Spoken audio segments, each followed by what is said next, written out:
Хачу распавесці вам пра жанчыну, якая прысвяціла сваё жыццё журналістыцы, беларускай гісторыі і культуры, але найперш праўдзе. Сёння яна за кратамі, як многія іншыя палітвязні Беларусі. Ларысу Шчыракову ўпершыню бачыў у жніўні 2012 года. Было то ў рэдакцыі адной з праграм. Я тады толькі збіраўся супрацоўнічаць з Белсатам і меў даволі цьмянае ўяўленне аб этой працы. Наогул, журналістаў тэлебачання я ўяўляў летні неба жыхарамі. І тут я ўбачыў прыгожую жанчыну з відэакамерай у руках. Мне ж зайздросна стала. І ў той момант я вырашыў, што абавязкова навучуся здымаць. Праз 5 гадоў мы сустрэліся з Ларысай Шчыраковай на адным з журналісцкіх мерапрыемстваў. Я даведаўся, што Ларыса вельмі цікавіцца народнай культурай, старажытнымі абрадамі, спевамі, дахрысціянскай міфалогіяй. І не толькі цікавіцца, але спрыяе іх адраджэнню і нават сама ў іх удзельнічае. А пазней даведаўся, што Ларыса яшчэ выкладала англійскую мову. Я по адукацыі настаўнік гісторыі англійскай мовы і колькі год я працавала настаўніцай англійскай мовы, пераважна гісторыкам та менш, але хочацца нейкіх зменаў у жыцці. Я не лічу, што я перастала быць гісторыкам. Журналістыка гэта найноўшая гісторыя. І я лічу, што я вось і займаюся даследаваннем найноўшай гісторыі, то бок не здрадзіла сваёй прафесіі. Ларысу, гісторыка па адукацыі, цікавіў ў перыяд сталінскіх рэпрэсій. Яна шукала і запісвала жывых сведкаў тых падзеяў. Шукала звесткі пра невядомае пахаванне ахвяраў сталінскіх катаў. А яшчэ яна была адным з аўтарам сцэнара дакументальнага фільма пра Палуту Бадунову, адзіную жанчыну ў складзе ўрада Беларускай Народнай Рэспублікі. Яна нават сыграла ў гэтай стужцы галоўную ролю, бо адчувала сваё вельмі вялікае падабенства з лёсам і характарам Палуты Бадуновай. Магчыма, таму Ларыса і не выехала з краіны, хоць такія прапановы і былі. Яна не захацела пакідаць сваю зямлю, якую так любіць, бо і Палута Бадунова не знайшла сябе на эміграцыі і вярнулася ў свой родны Гомель. На сваю малую радзіму, дзе сталінскія карнікі яе арыштавалі ў 1937 годзе. Праз 85 гадоў, 6 снежня 2022 года, карнікі Лукашэнкі арыштавалі Ларысу Шчыракову. На яе завялі крымінальную справу за дыскрэдытацыю Рэспублікі Беларусь і садзейнічанне экстрэмісцкай дзейнасці.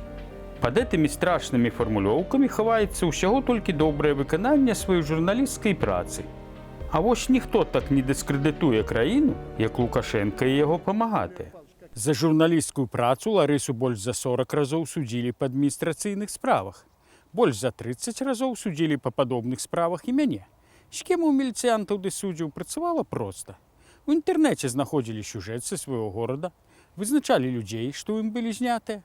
З пашпартнай базы бралі здымак журналіста і ехалі да тых людзей, якіх апытвалі як сведак.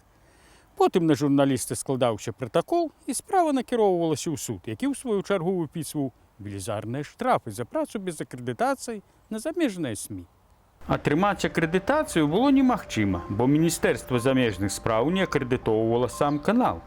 Больш за тое, у акрэдытацыі маглі адмовіць, калі журналісту хоць адзін раз прыцягвалі да адказнасці за яе адсутнасць. Атрымлівалася замкнёнае кола, дзе вінаватым заўсёды быў журналіст-фрылансер, а міліцыянты ды суддзі атрымлівалі прэміі ды падвышкі па службе. Дык хто ж такія гэтыя фрылансеры? Вось як тлумачыла сама Ларыса. Журналіст-фрылансер – гэта журналісты, які не знаходзіцца ў штаце ніякага выдання і які супрацоўнічае з рознымі выданнямі, прапановвае розным выданням свае матэрыялы. Для беларускага фрыланса складана сітуацыя ў тым, што ў заканадаўстве, у законе аб СМІ ў прыватнасці, а ніякім чынам не прапісана, няма ніякіх узгадкаў пра фрылансера, пра фрыланс такі. І з гэтага выцікаюць шматлікія праблемы. Улада ніяк не прызнавала журналістаў-фрылансераў і бязлітасна штрафавала іх за працу. Тады здавалася, што гэта абсурд. Як можна караць журналіста такімі гіганцкімі штрафамі, у той час як хуліганаў ды дробных злодзеяў улады каралі куды больш мякка. Але тое, што тады здавалася абсурдам ды дзікунствам, зараз здаецца кветачкамі. Пасля 2020 года ўлада прабіла чарговае дно і замест адміністратыўнай адказнасці стала караць журналістаў вялікімі тэрмінамі. Ларысу Шчыракову пазбавілі волі на 3,5 гады, разлучылі з яе непаўнагадовым сынам. За кратамі яна адзначыла сваё 50-годдзе. Калі журналістка была ў турме, памерла яе маці, а дачку не адпусцілі з ёй развітацца. І зараз яна вымушана знаходзіцца ў нялюдскіх умовах. Еўрапейская федэрацыя журналістаў заклікае вызваліць Ларысу Шчыракову. Да яе голасу далучаюцца журналісцкія аб'яднанні Францыі, Швецыі, Нідерландаў, іншых еўрапейскіх краінаў. І гэтыя заклікі патрэбныя не толькі дзеля свабоды Ларысы Шчыраковай, але і для будучыні свабоднай журналістыкі ў Беларусі. Нядаўна я распавядаў пра журналістку Кацярыну Андрэеву, якую таксама трымаюць у турме. У каментарах да яе гісторыі некаторыя гледачы напісалі, што ў нас проста так не садзяць, маўляў, не трэба парушаць законы.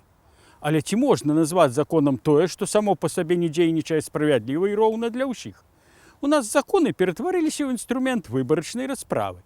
Тое, што дазваляецца прыхільнікам Лукашэнкі, становіцца недапушчальным для яго апанентаў.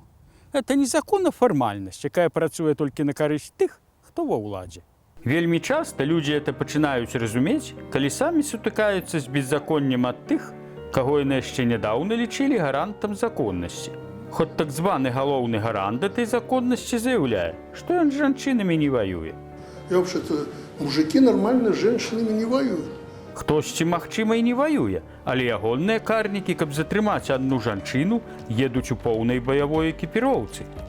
Вось тут яны затрымліваюць не нейкага страшнага мафіёзі, а простую жанчыну з Гомельшчыны, уся віна якой у тым, што яна зняла выбух расейскага дрона. Ларыса Шчыракова – прыклад сілы і прынцыповасці. Сёння яна чакае нашай падтрымкі. Мы не павінны забывацца пра як і пра тысячы іншых, хто пацярпеў за праўду. Свабоду Ларысе Шчыраковай і ўсім палітвязням Беларусі.